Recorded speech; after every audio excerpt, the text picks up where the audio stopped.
La tormenta lo había obligado a hablar consigo mismo. La cabaña contestó con un sollozo apagado bajo las mantas. Silas Boone abrió la puerta empapado de hielo y hollín, con la barba goteando cristales, y la luz de su linterna rasgó la oscuridad como una navaja. Al pisar el umbral, el aliento del invierno quedó atrapado en el umbral, y en el rincón donde siempre dormía Bess, la mula, algo humano se movió entre fardos y pellejos. No esperaba compañía, no había esperado más rostros desde que la última vez el mundo le había devuelto desdén por favores. Su apodo entre los que alguna vez cruzaron por la sierra, el oso, le encajaba, corpulento, hosco, de manos grandes como los troncos que cargaba. Vivía por hábito y por costumbre, y por una voluntad monástica de no depender nunca más de nadie. Había elegido aquella soledad como quien se hace una armadura. Esa noche, sin embargo, la armadura crujió. La figura bajo las mantas tenía el contorno de una mujer. Sus respiraciones eran leves, fragmentadas, y la cara que asomó cuando Silas apartó la lana estaba cubierta de hollín y sangre seca. Ojos color de barro, pestañas congeladas. No lloró. Pareció, más bien, sorprendida de no morir. Silas no era caritativo por naturaleza, pero sabía reconocer una urgencia. Arrimó un cubo de agua caliente al fuego, apartó las mantas con manos rudas y desató el vendaje improvisado, un retazo de camisa, un trozo de cuerda. Bajo la tela la piel mostraba raspaduras y una quemadura vieja junto a la nuca. El hollín se pegaba como una segunda epidermis. Ella gimió apenas cuando el agua la tocó. «No te muevas», dijo Silas, más para sí que para ella. «¿Puedes hablar?» La voz que respondió fue un hilillo. Su nombre, decía, era Clara. No dijo apellido con claridad. Tampoco dijo de dónde venía, al principio. Los nombres le sonaban a Silas como campanas lejanísimas que a veces, en la nieve, se podían oír rozar las montañas. Se sentó en un baúl, encendió otra vela y observó, como si fuera la primera vez, a ese rostro diminuto que la adversidad había hecho duro, sin romperlo del todo. La cabaña tenía olor a grasa y a té ralo, a cuero viejo. El fuego chisporroteó. Silas removió las brasas, sacó conservas de carne, papas secas, un tarro pequeño de café. Le ofreció comida con la misma dureza con que ofrecía herramientas, práctica y escasa. Ella comió a sorbos, como quien ha sufrido la sorpresa de volver a tener algo que no esperaba. Cuando la mano de Silas la rozó al pasarle el vaso, se produjo algo como un pequeño cortocircuito en su vieja costumbre de no tocar más que las cosas necesarias. Algo le aflojó, no mucho, una hebra. Era suficiente para que décadas de indiferencia se recogieran como cuero que se estira y deja ver la carne debajo. La noche fue larga y llena de ruido. El viento plegó las tejas como si quisiera arrancar la cabaña de cuajo. Fuera, la sierra respiraba con dureza. Dentro, Silas escuchaba cada respiración de Clara como si fueran pasos. Ella habló en fragmentos. Sirvienta en la hacienda Holloway, noches de frío en el granero, papeles que no cuadraban, la enfermedad de Abernathy, un anciano que había sido dueño de gran parte del valle, rumores de préstamos falsificados, un arma que sonó al mencionarla. Había miedo en sus palabras, pero también algo más, una certeza que se sostenía a pesar de la fatiga. Había visto algo que la había hecho marcada. Silas la escuchó sin interrumpir. Hablar le había parecido siempre una pérdida de tiempo, y ahora, sin embargo, aquellas palabras picaban una costra. Comprendió que lo que ella decía no era sólo la súplica de una desesperada, sino la acusación contra un poder que rondaba el pueblo como una bestia domesticada. Cornelius Holloway, nombre que la nieve no borraba cuando se pronunciaba. Durante horas estuvieron en aquel rincón, Silas alimentando la herida con agua tibia, Clara recuperando el nombre de los lugares y los rostros a pedazos. Cuando por fin los párpados de ella se cerraron con un suspiro más largo que los anteriores, Silas se quedó despierto, mirando la camisa que le había dado para abrigarse. Era una camisa pequeña, manchada en el costado. La noche le coló memorias como astillas. La vez en que había salvado un perro, la vez en que no, las veces en que había cerrado la puerta y dejado que el mundo resolviera sus cuentas. Fue la camisa la que lo golpeó, la que le habló del hallazgo más que las palabras. Las brasas se consumieron. No volvió a dormir esa noche, como suele hacerlo quien no espera ser interrumpido por la conciencia. Se levantó al amanecer con la decisión práctica de quien sabe que el invierno no admite dudas. Conseguir provisiones, curas, algo de medicinas y sobre todo, información. Antes de bajar al pueblo cerró la puerta con doble cerrojo. Ató a Bess a la rama del nogal, como quien deja a un animal fiable anclado al mundo, y preparó un saco con harina, tabaco, pólvora y café. Sobre todo, preparó silencio. Al cruzar por la senda entre los abetos, la cúpula del cielo era un metal bruñido que parecía aplastar el mundo. Silas dejó que la nieve le marcara la respiración, y mientras caminaba, repitió para sí el nombre de la mujer, Clara. Sonaba mejor que cualquier otro. En lo profundo, hubo una pregunta que no se formuló en voz alta. ¿Por qué había venido ella a su cabaña y no a la casa de los curas o al hospital? No encontró respuesta, solo la sensación de que el mundo decidía, a veces, colocar piezas en manos de quien menos parecía merecerlas. El pueblo quedó detrás como una herida. Hacia abajo, la loma se abría con casas apiñadas alrededor del único granero que funcionaba. El humo de las chimeneas formaba columnas perezosas. Silas entró en el único establecimiento que siempre quedaba abierto al invierno, la tienda de Old Man Miller. Miller lo miró con la misma mezcla de curiosidad y sospecha que se tiene con hombres que saben demasiado por no haber dicho nada. «¿Qué te trae por aquí tan temprano?», preguntó el viejo, con la voz rasposa del que guarda historias en la garganta. «Necesito cosas», dijo Silas. «Medicina, harina, café. ¿Tienes algún vendaje más grueso?». Miller asintió y le señaló un estante.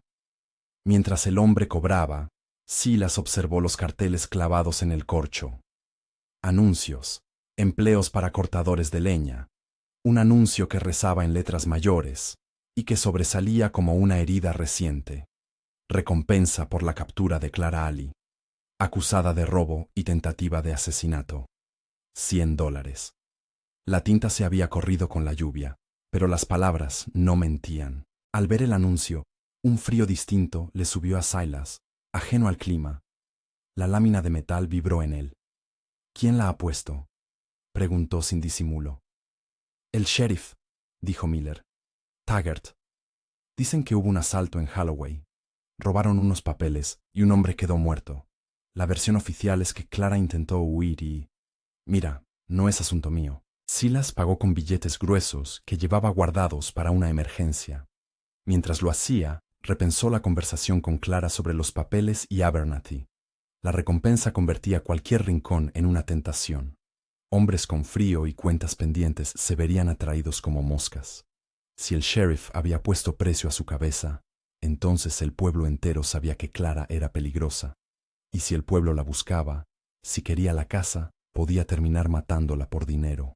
Antes de marcharse, Silas pasó por la taberna, donde el rumor fermentaba en vasos y risas. No le interesaba la charla, pero sí escuchó el nombre de Taggart pronunciado con deferencia y de Holloway con cierto temor reverencial. En la puerta, un joven recogía dinero para la carreta del saladero.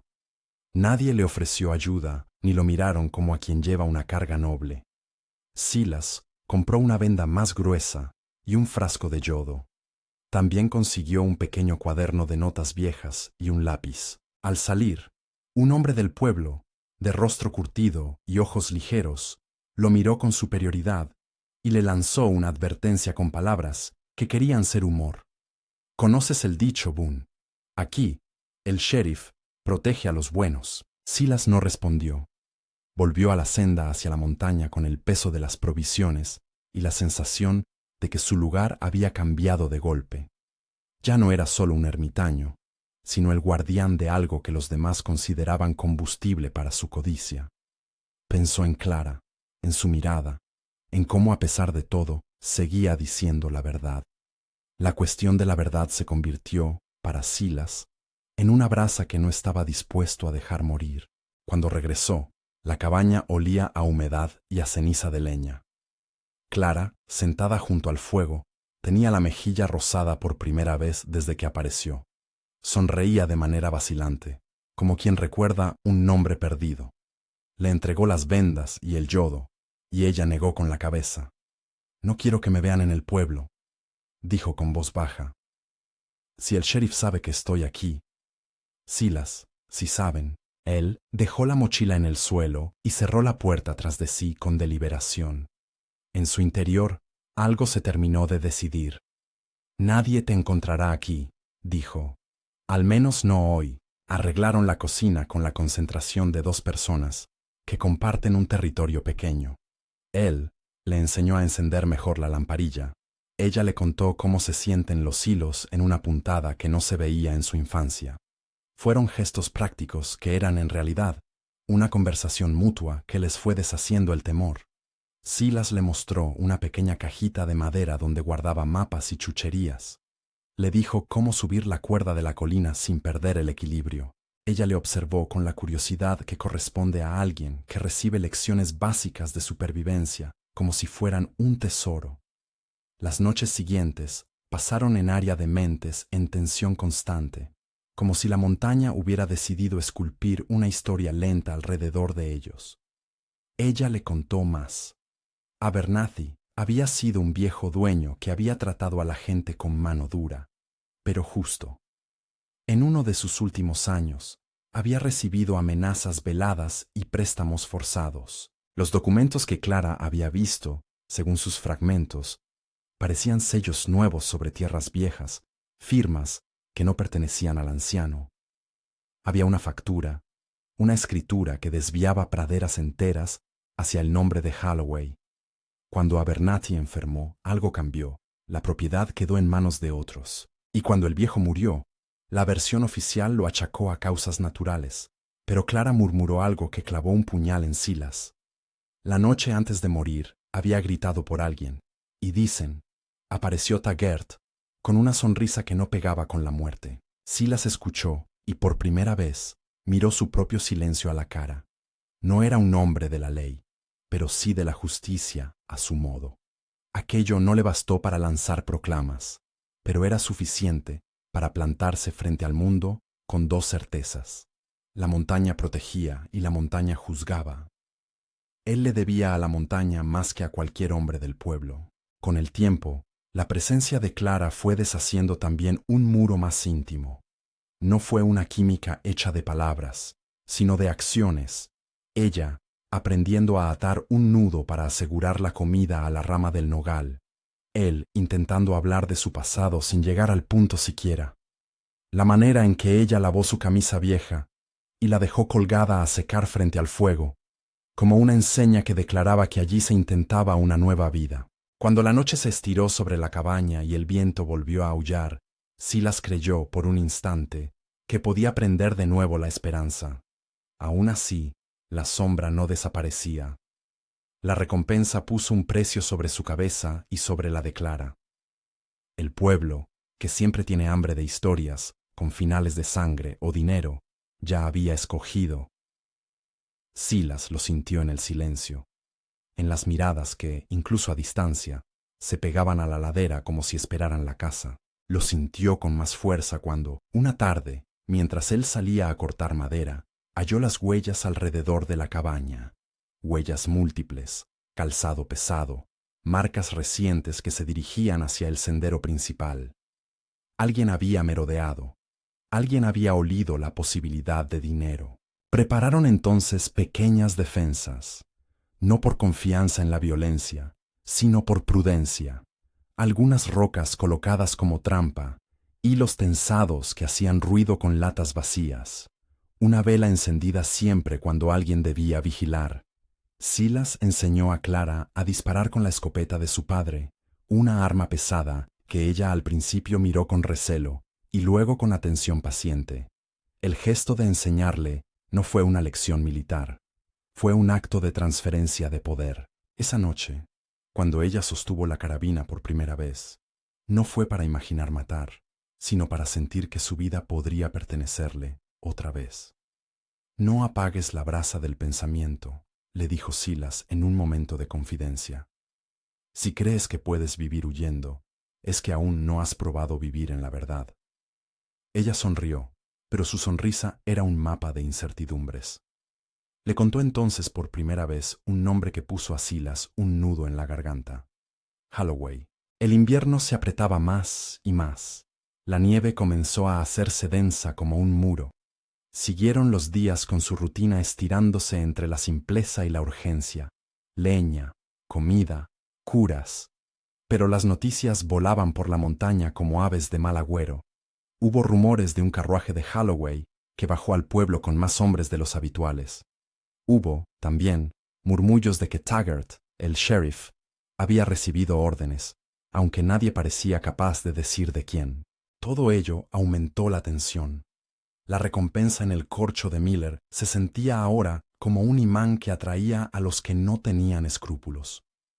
La primera vez que Silas bajó al pueblo desde que Clara apareció, lo hizo con una intención clara: buscar a Lucas, el antiguo leñador y trapper, un hombre que conocía más atajos que nadie, y que, decía la gente, debía algo a Silas que nunca había sido saldado.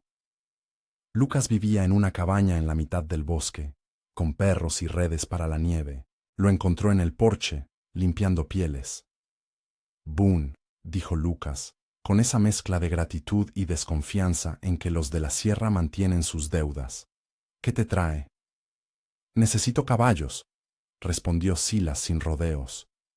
«Y un favor». Lucas le miró como si reinventara su historia de deudas. «Depende del favor». «¿Has sido tonto?» «Hay recompensa por la cabeza de la muchacha». Silas asintió, como quien reconoce la tempestad. «Lo sé, y no pienso entregarla».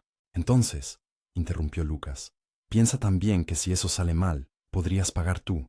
Tengo caballos, pero no me los fiaré si te vas a emborrachar de venganza». Silas lo entendió. Lucas no aceptaría una cruzada personal. Necesitaba algo más, un plan, una razón y la certeza de que aquello no era un suicidio. Le ofreció a Lucas la verdad a medias, y Lucas aceptó a medias. Fue suficiente. «Un hombre con deudas», dijo Lucas, «puede ser persuadido por la idea de que su crédito vuelva a tener sentido, y en la sierra la lealtad se mide en favores». Regresaron con 2 monturas que no eran las mejores, pero eran rápidas. Lucas advirtió a Silas que el valle estaba caliente. Hombres que cobraban el favor de Holloway para arrinconar a cualquiera que oliera a testigo. El plan de Silas era sencillo y peligroso: mover a Clara por los pasos altos de la cresta, donde la nieve y la geografía les daban ventaja, y de allí a un lugar seguro, quizá en Montana o más lejos, donde nadie conociera su nombre. No sería una larga huida, sería una travesía suicida por Dead Man's Ridge, una cresta de legendaria mala fama que separaba la Sierra del Vacío. Pero Silas prefería el riesgo de la montaña al de quedarse y mirar cómo los hombres hacían su bestial negocio. Prepararon la ruta como quien prepara una operación quirúrgica, llena de cálculos y de pequeñas supersticiones. Juntaron pieles, encenderos, un toldo improvisado para la mula y paquetes sellados con cera. Clara aprendió a montar a vez. Sus manos temblaron la primera vez que ajustó las riendas, pero se aferró. El viaje estaría lleno de silencios que hablaban, miradas que decían que era suficiente y miradas que decían que aún no. La noche antes de partir, Silas volvió a la cabaña y encendió el fuego. Clara se sentó junto a la mesa de madera y sacó un viejo pañuelo. Lo extendió con cuidado. En el borde había una puntada casi imperceptible, un recuerdo de alguien que le había enseñado a coser. Silas dejó la escopeta junto a la puerta, como quien deja una conversación por comenzar. «¿Tienes miedo?», preguntó él. Ella lo miró con esa mezcla de ternura y dureza que le acompañaba desde que llegó. «Sí», respondió, «pero hay cosas que dan más miedo, y unas de esas es el silencio de la gente cuando ocurre una injusticia». Silas asintió. Le ofreció el pañuelo. Ella se lo llevó al pecho. Cuando la vela quedó al mínimo, El calor fue algo que guardaron para ellos dos. Afuera, la tormenta parecía cobrar fuerzas, como si no quisiera dejarlos ir en paz. Antes de la primera luz, con el alba apenas insinuándose tras las montañas, montaron. Bess se movía pesada por el peso de los fardos, y el aire cortaba como un cuchillo. Silas iba delante, la capa pegada al cuerpo, el sombrero bajo y la mirada al frente. Lucas les cerraba el paso, mirando hacia atrás de vez en cuando con ojos de halcón. Clara, detrás, sujetaba la manta y miraba el rostro de Silas con una mezcla de gratitud y miedo que le arrugaba la cara.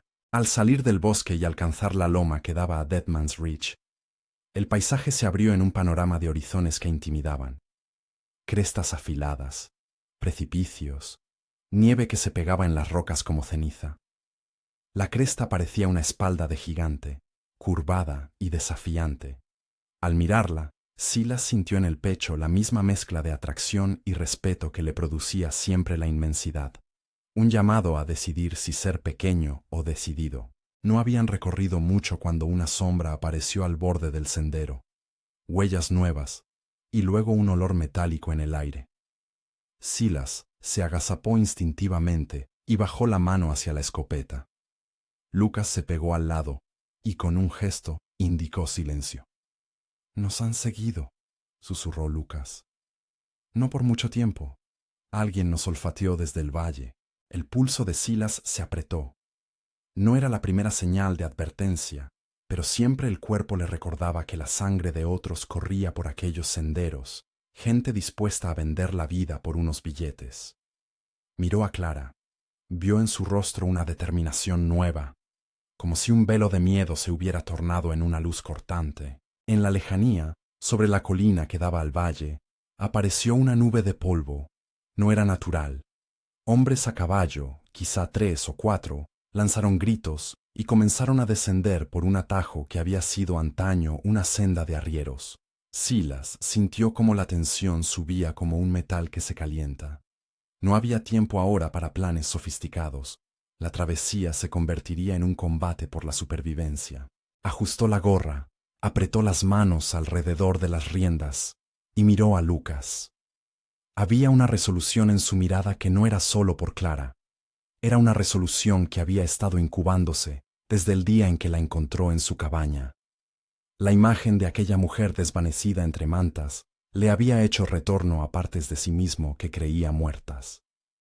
Protegerla era, en cierto modo, proteger lo que había quedado de su propio corazón. «Córtanos hacia la sombra de las rocas», ordenó Silas en un susurro seco. «No podemos dejar que nos alcancen en terreno descubierto». Lucas asintió y tomó una atajada. Bess, vieja y testaruda, respondió con un bramido bajo. Clara cerró los dedos alrededor de la mantilla como si fuera su última defensa. La persecución había comenzado. La cresta los acogió con su inmensidad y su peligro, y con cada paso la montaña parecía decidir su juicio. El viento cambió de dirección, y con él una sensación, que la historia que había comenzado con un hallazgo en una noche de tormenta, ahora se desplegaba con fuerza propia, con la inevitable lucha que trae la verdad cuando choca con el poder. Si alguien en el valle mirara hacia arriba y viera las figuras moverse como sombras sobre la nieve, quizá pensaría que era la belleza del paisaje. Pero quienes sabían leer la sierra como una lengua, entenderían que allí se disputaban vidas. La de una mujer que sabía demasiado, la de un hombre que había elegido protegerla, y la de la pequeña justicia que aún podía nacer entre la nieve. En lo alto, el aire parecía cortado por una promesa. Lo que había comenzado en la cabaña no terminaría sin ruido. La persecución no fue cortés. En la cresta, donde la nieve se pegaba a las rocas y el viento olía a metal frío, los perseguidores cabalgaron como sombras justas a la sombra del acantilado. Silas sabía que no había margen de error. Un paso en falso, una herradura resbalando, y todo terminaría en blanco. Ordenó a Lucas cortar hacia la hendidura entre 2 riscos. Era un atajo tan angosto que solo cabía un jinete de frente. La idea era dividir a los hombres en grupos y obligarles a detenerse en puntos donde el terreno los hiciera torpes. La maniobra tuvo sentido, hasta que Bess, vieja y pesada por las alforjas, resbaló en una plancha de hielo casi invisible. El bramido de la mula fue como un desgarro en la madrugada. Clara soltó un grito ahogado y se inclinó, pero Silas ya estaba adelante, tirando de las riendas. La mula, con los cascos buscando un apoyo que no existía, se deslizó hacia un borde y por un segundo que pareció eterno, quedó suspendida sobre la ladera como una figura triste en el paisaje. Luego se desplomó. La caída fue un sonido de quebranto, de madera y carne y carga rompiéndose contra la nieve. No hubo tiempo para lamentaciones largas. Los jinetes al caer en cuenta comenzaron a disparar, y el aire se llenó de casquillos que silbaban al rebotar. Silas vio el rostro de Clara, pálido y tenso. Por un instante, creyó que la derrota de la mula era la derrota de todo. Pero Clara tomó una determinación que dejó fuera de sí todo temor. Se levantó, recogió la mantita con manos rápidas, se cubrió y se pegó al costado de la roca. Silas la empujó detrás de un saliente, y mientras las balas estallaban contra la piedra, juró para sí que nada de aquel día quedaría para los que compraban la justicia con dinero. Perdieron a Bess, perdieron la mitad de las provisiones, sacos rotos, tarros aplastados, y con ello una parte de su plan. Pero la pérdida obligó a Silas a confiar en su instinto y en las vetas de terreno que conocía mejor que nadie. Bajaron por una pedrera bruñida, se escondieron bajo una repisa donde la nieve se anidaba en forma de cornisa, y esperaron el silencio que precede al amanecer. El frío caló, pero no tanto como el cansancio.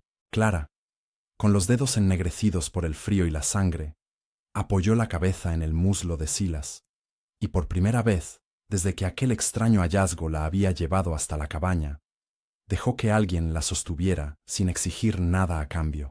La noche en la roca fue larga y llena de historias que no necesitaban palabras. Silas observó la palma de su mano. Allí, entre la suciedad y las pequeñas cortaduras, reconoció los surcos de una vida que había decidido no reclamar abrazos. Clara, en la penumbra, contó fragmentos que no eran confesiones, sino piezas de un paisaje roto. Su madre cosiendo hasta que las manos se le durmieron. Su padre que no supo cuándo perder la fe. La risa de una hermana que se había ido a la ciudad y nunca volvió. Habló también de Abernathy, de la escritura que no era de Abernathy, de la nota arrugada guardada en el granero como una llaga visible. Silas escuchó y, sin proponérselo, fue armando un mapa de motivos, donde Holloway aparecía cada vez más claro, no solo como un hombre con tierras, sino como una sombra que se había hecho costumbre en el valle. Al amanecer, la nieve acumulada en las sombras les obligó a descender en silencio. Llegaron a un bosquecillo donde los pinos formaban una cúpula verde. Lucas conocía atajos que olían a casa y a años de botas. Llegaron a su cabaña y, a pesar de que la bienvenida fue fría, los perros dieron un feliz aviso. Lucas les ofreció fuego, sopa rala y un lugar donde limpiar las heridas. Fue un alivio, que olió a leña húmeda y a piel curtida. En la penumbra de la cabaña de Lucas, junto a un brasero ruidoso, se trazó un plan que olía a riesgo y a claridad. Llevar a Clara hacia un lugar donde su nombre no existiera en los carteles. Hablaron de pasaporte por Montana, de embarcar en un tren que nadie allí recordaba, de esconderse en ranchos lejanos donde la palabra Holloway no significara nada. Lucas puso sobre la mesa la condición que Silas ya conocía. Favores a mitad, caballos decentes, un guía que conociera atajos. Silas aceptó. Sabían, no obstante, que el tiempo era un factor en contra. Cada jornada que Clara permaneciera con vida era una jornada más, que Taggart podía reunir hombres desalmados dispuestos a cobrar la recompensa. Durante 2 días, el grupo se replegó en la cabaña de Lucas. Allí, Clara enseñó a Silas a enhebrar agujas con manos que ya no le temían a la destreza. Silas le habló de distintas piedras, de cómo marcar el sendero por rastros que solo un hombre de monte distinguiría. Hubo momentos en que la voz de Lucas se quebró. En el fondo, guardaba un respeto viejo por Silas, y parecía pesarle la deuda que le ataba. Sin embargo, ese respeto convivía con su propia necesidad. La mujer en peligro y el dinero ofrecido por la mano poderosa eran dos fuerzas con las que no era fácil lidiar. La traición se fraguó con palabras que se dijeron a media voz y un intercambio de billetes velado bajo la mesa. Lucas no era el primero ni el último que cedía. Taggart no solo ofrecía dinero, ofrecía seguridad, promesas de negocios a cambio de favores, una manera de enmendar cuentas que, en las tierras donde las deudas eran moneda, se volvía una oferta difícil de rehusar. La idea de pasar de deudor a hombre de crédito, con tierras o con protección, fue para Lucas una tentación en la que pensar más de una noche. Lo que nadie advirtió fue la prisa con la que Taggart había decidido cerrar el círculo. Una patrulla organizada descendió al amanecer, rápida y conociendo atajos que no eran públicos. Encontraron la cabaña de Lucas en estado de abandono, unos fardos a medio empacar y una pira todavía humeante en la chimenea. Taggart interpretó aquello como prueba de que la huida era inminente y decidió cortar la cabeza de la serpiente antes de que se escondiera del todo. En el borde de la aldea, los hombres del sheriff se toparon con Clara mientras trataban de acercarse por la retaguardia. Ella, que había ido a por agua, fue rodeada con violencia.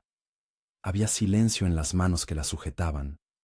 Taggart no perdió el tiempo. Le ataron las muñecas con cuerda basta y la llevaron a la plaza como quien arrastra un aviso.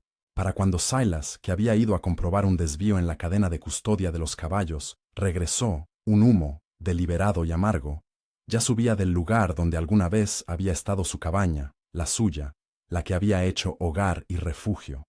Un fuego, sin duda acelerado por hombres con intenciones de mensaje, diezmaba la madera en la que vivía el pasado de Silas. Las llamas lamieron lo que quedaba de las mantas, y el calor quemó recuerdos. Silas llegó corriendo. Vio las figuras de los hombres en la distancia, un poste al que ataban cosas, la puerta de su casa ardiendo como la señal de un entierro inevitable. Corrió sin pensar, y cuando llegó, un hombre con un rostro que conocía no por haber compartido pan, sino por haberse cruzado alguna vez en caminos, Lucas, estaba allí, inmóvil, con la mirada vacía. Taggart caminó hacia él, con la soberbia del que cree que la ley se puede poseer. En su mano, el papel oficial que convertía el acto en un servicio prestado. «Pensabas que no te encontraríamos», dijo Taggart con voz de oficio. «Holloway no paga por nada menos que por lo que es suyo». Silas sintió la sangre fraguarse en rabia, pero la rabia no le dejó movimientos claros. En cambio, le dejó una decisión: rescatar a Clara. Corrió hacia donde la llevaban, pero dos maderos se interpusieron y lo golpearon en la costilla. Cayó al suelo. Sintió cómo la oscuridad lo intentaba arropar. Escuchó el lastre metálico de unos pasos y, de fondo, la risa seca de Lucas. No fue una risa de traición. Fue una exhalación de alguien que había vendido su alma por necesidad o por cobardía y que ahora veía su elección cobrando precio en la sangre de otro. Lo último que Silas vio antes de perder la conciencia fue a Clara en el centro del corro, con la cabeza baja y el pañuelo ensangrentado. Taggart le sujetaba una muestra de lo que significaba el poder. Un billete doblado, una orden del hombre grande del valle. Silas despertó horas después con la cara pegada al barro, la furia convertida en un frío que le llegó desde las costillas. La cabaña estaba hecha ceniza para cuando volvió a mirar. Las cosas de su vida habían quedado reducidas a carbón y humo. Otra vez la soledad, le pareció, pero no la misma de antes. Esta soledad pesaba con la culpa de no haber evitado lo que había pasado. Clara no estaba con él. La habían llevado al pueblo, esposada, como si fuera una mercancía indeseada. Taggart se pavoneaba. Holloway, en su coche de cuero y orgullo, observó la escena como quien contempla un negocio bien hecho. Silas sintió un nudo en la garganta. Su mundo se redujo a dos opciones: dejar que la ley amaine en la corrupción misma o romperla con la fuerza que la montaña le había enseñado. Eligió la segunda. La recuperación fue lenta. Encontró refugio en una choza cercana, una especie de cobertizo donde pudo vendarse y recomponer su cuerpo roto. Las heridas que le hicieron no fueron mortales. Moretones, costillas magulladas, un golpe en la cabeza que dejó postradas algunas horas. Mientras curaba, pensó en la forma de devolver la verdad a la luz. ¿Cómo desenmascarar a Holloway? ¿Dónde estaba el papel que demostraba la falsificación de Abernathy? Sabía, por lo que había oído de Clara y por las palabras que había recogido en la cabaña, que el documento estaba en algún lugar en la hacienda, quizá en su escritorio, quizá en una caja fuerte, quizá en la memoria de un empleado reacio. La evidencia estaba en algún sitio y él iba a buscarla. No buscó ayuda en la ley. La ley le había mostrado su rostro vendido. Buscó, en cambio, en la gente del valle, que no había perdido todo su sentido de decencia. Se reunió con algunos que, como él, habían soportado humillaciones. Old Man Miller, que tantas veces lo había juzgado desde el estante de la tienda, puso una mirada que mezclaba temor y respeto, y, cuando Silas le enseñó el brazo herido y explicó en voz baja lo que había pasado, el viejo tiene un gesto. Dejó la cerveza a un lado y le ofreció lo que mejor podía dar, información y un ojo para el rumor. No fue fácil reclutar. Algunos temían la bronca de Holloway, otros no querían verse manchados por la sangre, pero la rabia tiene su propio sentido de justicia y llamó a quienes tenían cuentas pendientes. Trabajadores despedidos sin paga, un calificador que había perdido tierras y una mujer que había sido engañada por contratos amañados. Entre todos formaron una pequeña comitiva con intención de asaltar la hacienda. No sería un ataque a lo loco, sería una operación con propósito, donde Silas no buscaba sangre por placer, sino rescate y exposición. Antes de la acción, se movió sigilosamente por el valle en las horas en que la niebla aún colgaba baja. Observó la hacienda desde fuera.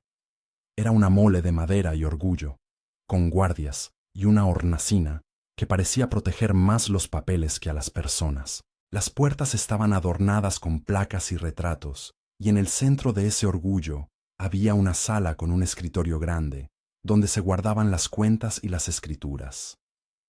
Holloway dormía confiado. Silas supo que, si quería la verdad, tendría que entrar con las pocas armas que la justicia le había dejado: astucia, la noche y las manos de los que ya habían decidido actuar. El plan fue simple: una distracción en los graneros, una entrada por el lateral, un pequeño grupo que forzara la puerta principal y otra parte que irrumpiera en la oficina para sacar lo que había. Silas tomó a quienes conocían la hacienda mejor: un muchacho que había trabajado ahí y que sabía de pasadizos, una mujer que limpiaba las habitaciones y que aún recordaba dónde guardaban las cartas, un jornalero con resentimiento por años. Se mezclaron entre sombras y sombras, como fantasmas con hambre de restitución. La noche del asalto, la memoria de Silas estuvo clara. Pensó en la mujer bajo las mantas, en la camisa manchada de hollín que la había traído a él, en la cabaña ardiendo. Esa memoria ya no era solo suya, era la punta de lanzas de la gente del valle. Enterraron órdenes de silencio debajo de la lengua y se movieron. Dentro de la hacienda, el aire olía a papel viejo y sal. Silas y un par de cómplices entraron por una ventana trasera, tierra en las botas y la respiración acoplada al ritmo de la caza. Se escucharon los gritos en los graneros, hombres que corrían a investigar, y ese era el plan. Mientras tanto, en el despacho, encontraron lo que buscaban: una caja metálica, cerrada con llave. La forzaron con cuidado, con dedos que temblaban un poco por la adrenalina. Dentro había papeles, sellos, escrituras, entre ellos el nombre de Abernathy y la cadena de firmas que demostraban la falsificación, la caligrafía que no correspondía, el sello nuevo sobre la firma vieja. Hernández, un empleado de Holloway, había firmado bajo coacción, y sus iniciales aparecían como un testigo obligado en la trampa legal que había arrebatado tierras. Silas sostuvo el papel entre las manos y sintió algo parecido a un milagro. La verdad era ahora un objeto tangible, una prueba que podía arrastrar al hombre grande del valle fuera de su pedestal. Salieron con los papeles envueltos y la sangre caliente en las venas. En la cocina estalló la alarma. Uno de los guardias vio fugazmente una sombra y dio la voz de alerta. Desde la estancia principal, Taggart llegó, acompañado de hombres. La confrontación no fue ritual. Fue un choque improvisado donde el coraje tuvo que medirse con balas y con voluntad. Silas no buscó la muerte, pero no la evitó. Se lanzó a cubrir a sus hombres con la firmeza de un hombre que ya había perdido la casa que lo ataba a la comodidad. Los disparos resonaron, secos. En un intercambio, Taggart cayó, no sin antes alcanzar a desenfundar y disparar. Fue un choque brusco y lleno de consecuencias.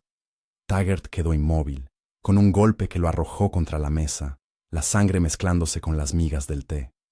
No hubo aplausos. La muerte de Taggart no fue un acto heroico. Fue el resultado inevitable de haber elegido ser verdugo. Holloway, al oír la refriega, salió de su salón, ataviado con su orgullo y su sorprendida dignidad. No tuvo tiempo para articular gestos de inocencia. Silas, con los papeles en mano, se plantó ante él como ante un juez que ya no tiene trono. La patrulla de hombres del valle, los que antes habían mostrado miedo, ahora olían la posibilidad de recuperar lo que les habían quitado. Los gritos se fueron convirtiendo en murmullo. Holloway intentó tranquilizar, pidió que se llevara a la justicia, ofreció sobornos que olían a desesperación. La evidencia en las manos de Silas habló más alto que cualquier cheque. Era necesaria una reacción pública. Silas sabía que el pueblo debía ver la prueba, sentirla con sus ojos, no solo oír rumores de oficinas. Así que hizo algo que muchos, entre ellos Miller y los jornaleros, quizá pensaron temerario. Ató a Holloway con las propias correas de su orgullo y lo llevó al centro del pueblo. No era una celebración, sino una exposición. Antes de enviar a Holloway a ser juzgado, quiso que la gente que había callado viera los papeles, tocara los sellos y supiera que la riqueza de aquel hombre se había hecho con trampas. En la plaza, con el sol como jurado, Silas desplegó la evidencia sobre una mesa, dejando que la tinta hablara de lo que la palabra no se atrevía. La gente se acercó, primero con miedo y después con furia. Viejas cuentas fueron traídas a la memoria. Holloway trató de explicar, pero su voz se debilitó. La verificación fue rápida. Nadie podía defender los sellos, los testigos forzados, las firmas arrancadas como si fueran huellas que quisieran perderse.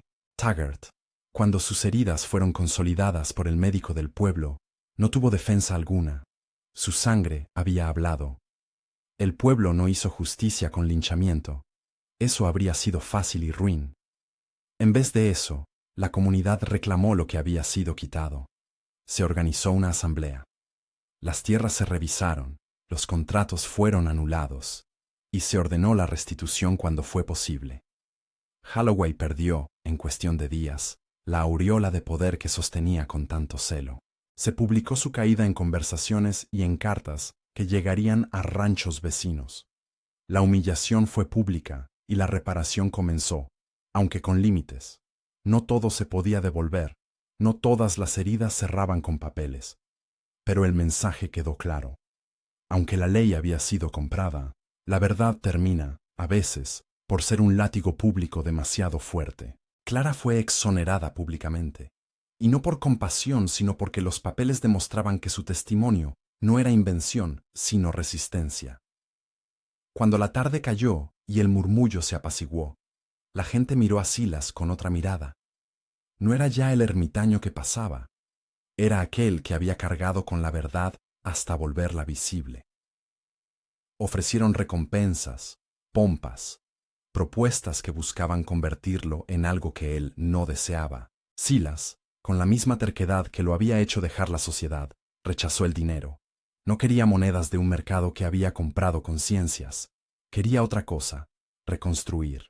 Antes, sin embargo, debía resolver la herida que le quemaba por dentro.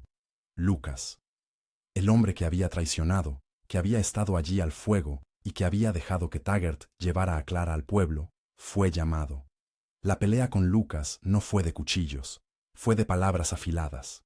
Lucas explicó su miedo, un hijo amenazado, deudas que se multiplicaban si no aceptaba la oferta de Holloway. Dijo que no pretendía daño. Dijo que había actuado por necesidad. Silas lo miró, y, en esa mirada, Lucas vio el peso de su trazado. No hubo venganza sangrienta. Hubo, en cambio, un castigo simple y profundamente humano, el repudio. Lucas fue señalado, y, aunque algunos pidieron clemencia por la vieja deuda que les unía, la comunidad decidió que debía reparar en actos lo que había destruido con palabras. Se le confiscaron bienes menores y se le ordenó trabajar en las tierras que había ayudado a despojar.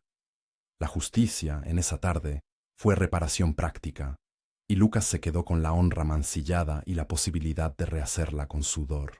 Con Clara libre y con evidencias en manos honestas, Silas y ella no se quedaron en la ciudad mucho tiempo. La reconstrucción demandaba un espacio de silencio y trabajo. En la ladera donde la cabaña había ardido, entre restos de carbón y tierra revuelta, levantaron una nueva estructura, no una mansión, sino una casa con paredes sólidas, techos de paja y ventanas que miraban el crepúsculo. Fue trabajo de manos. Old Man Miller trajo un saco de clavos. Algunos vecinos aportaron tablas. Un carpintero del valle, que había trabajado en haciendas y sabía coser lo que estaba roto, ofreció su sabiduría. El acto de reconstruir fue colectivo. Fue la forma en que la comunidad, que había tomado conciencia de sus errores, empezó a reparar. Silas y Clara trabajaron codo a codo. No hubo promesas galantes. Hubo tareas: levantar una pared, colocar una viga, poner la primera piedra de la chimenea. Clara cocinó para los que venían a ayudar y enseñó a algunas mujeres del valle a coser las ropas rotas. Silas, que siempre había trabajado solo, descubrió que la compañía no le robaba energía, sino que se la retribuía con sentido. El romance entre ellos se fue construyendo en certeza y gestos. Había noches en que no se hablaban mucho, y bastaba con mirarse mientras el fuego crepitaba. Había días en que la ternura se manifestaba en acciones pequeñas.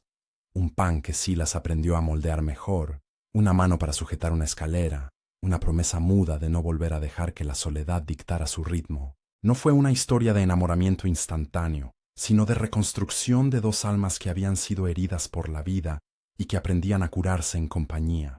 El pueblo cambió, no por arte de magia, sino por la fuerza de la evidencia y el precio que muchos pagaron por su silencio.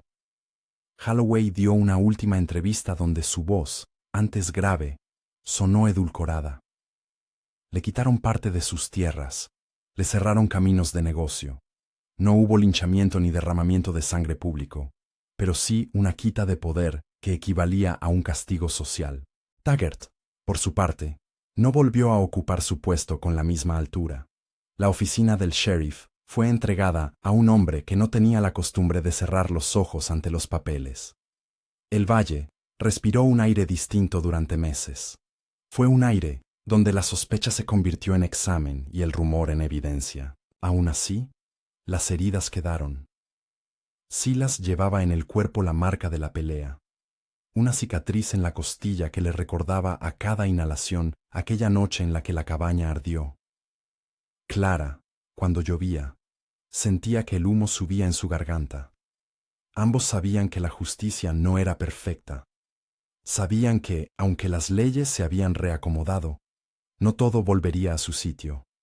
Había pérdidas que no tenían compensación. Una tarde, cuando la casa nueva estuvo casi completada y el viento traía un frío que ya no los paralizaba, Silas y Clara subieron a la loma donde se veía el valle. Desde ahí, la vista era un tapiz de campos, casas y caminos que ahora parecían menos inclinados por la mano de un solo hombre. Silas sostuvo en sus manos la camisa que había dado a Clara la primera noche. Estaba aún manchada en un borde, pero esa mancha ya no era solo suciedad. Era prueba de una historia que se contaba a sí misma. «Nunca pensé que llegaría a sostener algo así», dijo él, con voz que le costaba restituir en palabras. «No lo pedí, pero la encontré». Clara apoyó la frente en el hombro de Silas. No contestó con un discurso romántico, contestó con una acción, tomándole la mano. Fue una manera de decir que, en medio del escándalo, del fuego y de la persecución, habían encontrado algo que la ley no podía comprar, la certeza de pertenecer. Silas rechazó la recompensa ofrecida por la gente del valle. La puso en una caja y la donó para reparar casas del pueblo y pagar la tierra que había sido devuelta a quien la reclamó. No quiso monedas por haber hecho lo que consideraba justo. Aceptó, eso sí, el agradecimiento. Lo aceptó en forma de respeto y en forma de vecinos que de vez en cuando tocaban su puerta para pedir consejo o compartir un pan. Los años que siguieron no fueron heroicos en el sentido clásico. Fueron de trabajo constante, de comidas compartidas y de pequeñas disputas que resuelven la convivencia. Clara y Silas tuvieron días buenos y otros de nubes. Tuvieron sobre todo la vida que construyen los que se rehacen de la catástrofe. La cabaña nueva, con su chimenea que siempre olía a pan, se llenó de niños que corrían con botas polvorientas y de vecinos que llegaban a contar historias del valle. A veces, por la noche, Silas escuchaba voces en los pubs que narraban la historia de aquel hombre de la montaña que encontró a una mujer escondida y que, por protegerla, terminó enfrentándose a la corrupción de la hacienda. Algunas versiones eran más nobles, otras más crudas. La leyenda fue tomando voz. En una ocasión, años después, un forastero preguntó en la plaza quién había sido el que ató a Holloway y mostró los papeles. Había en la pregunta un matiz de asombro. La gente señaló a la loma donde, lejos de la ciudad, la casa de Silas sobresalía como un hito discreto. No hubo taberna con coronas ni esculturas. Hubo una mirada, un silencio y la certeza de que la memoria no olvida las acciones que salvan a otros. Clara y Silas envejecieron juntos. No como un matrimonio tradicional, quizás, pero con la fidelidad que impone la elección diaria. A veces, Silas se levantaba por la noche y caminaba hasta el huerto para mirar las estrellas y pensar en la noche en que encontró a Clara entre mantas, en lo sorprendente que fue aquel hallazgo y en cómo lo había obligado a repensarse. Recordaba el hollín en su cara, la fragilidad que la convirtió en fuerza, y cómo, al protegerla, había redescubierto su propia humanidad. La historia que corrió por los caminos no siempre fue fiel a los detalles. Algunos decían que Silas había sido un héroe nato, otros que era un criminal que encontró redención. La verdad era más compleja, un hombre que había sido marcado por la soledad y que, al recibir un ser humano herido en su puerta, decidió asumir el riesgo de la verdad. No buscó gloria, ni fama, ni dinero. Buscó, quizás sin saberlo, restañar una herida del mundo. Con el paso de las estaciones, la voz del valle cambió. Donde antes había ofertas de soborno y silencio, ahora los vecinos hablaban con menos miedo. Las tierras comenzaron a volver a manos de quienes las trabajaban. Los niños aprendieron a decir Holloway, con la indiferencia con la que se pronuncia un nombre que ya no manda. Taggart dejó de ser una sombra que se pasea por las noches. Lucas, por su parte, trabajó en la tierra y sin recibir el perdón explícito, se esforzó por mostrar que la honra puede recuperarse aunque el precio sea alto. En la tarde en que colocaron la última tabla en la casa nueva, Silas y Clara se sentaron en el porche a mirar cómo el valle se echaba al sueño. Había en el aire el olor a pino, a pan recién horneado y a humo de chimenea. El mundo olía mejor porque la gente había decidido reparar. No fue un final redentor perfecto, sino un cierre acorde con la vida, con cicatrices, con pérdidas y con la posibilidad de comenzar de nuevo. Cuando alguien pregunte por la historia, en el pueblo suele decirse sin aspavientos, fue una noche de tormenta, una cabaña, una mujer a la que nadie esperaba y un hombre que, por una vez, interrumpió su indiferencia. Así, en la conversación alrededor de un fuego, se recuerda el hallazgo como aquello que puso en marcha una cadena de actos que, aunque imperfectos, devolvieron algo de justicia.